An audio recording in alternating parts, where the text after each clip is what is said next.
Happy Mother's Day, Ma. Happy Mother's Day, Tita. Love you, Ma. Good evening. Kasi dito gabi na. And hindi ko alam kung Mother's Day na dyan. But anyway, I made this video to thank you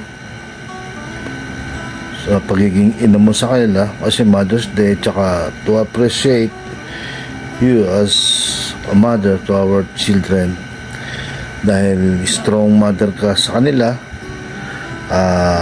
Wala naman akong masasabi bilang nanay nila.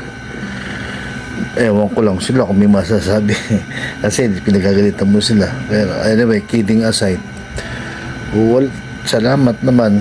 Salamat kasi strong mother ka.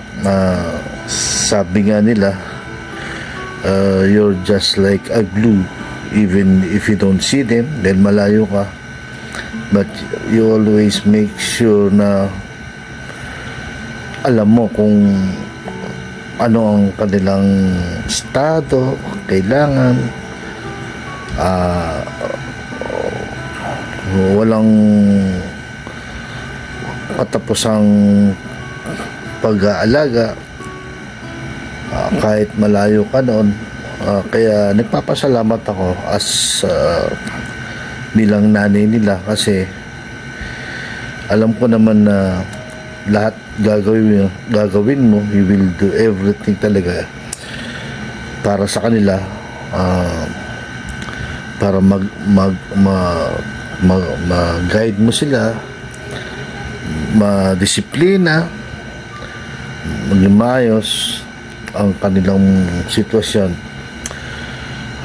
Kaya as a mother, talagang saludo naman ako. Wala naman akong masasabi. Kaya nagpapasalamat nga ako.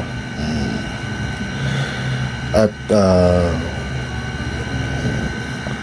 may napupuntahan din ang mga pagpapayo mo sa mga bata, sa pagdisiplina mo. Kaya salamat. Happy Mother's Day. A mother's work is never done. Kahit naman kahit sinong magulang naman siguro hindi natatapos ang obligasyon habang nabubuhay ang mga magulang sa mga anak. Pero again, nagpapasalamat ako dahil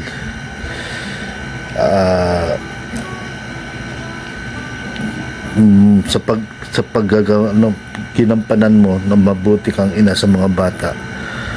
Kaya salamat being strong mom, super mom, kung ano pang pwede itawag sa isang mabuting ina para sa mga bata. Kaya maraming salamat. Happy Mother's Day and thank you.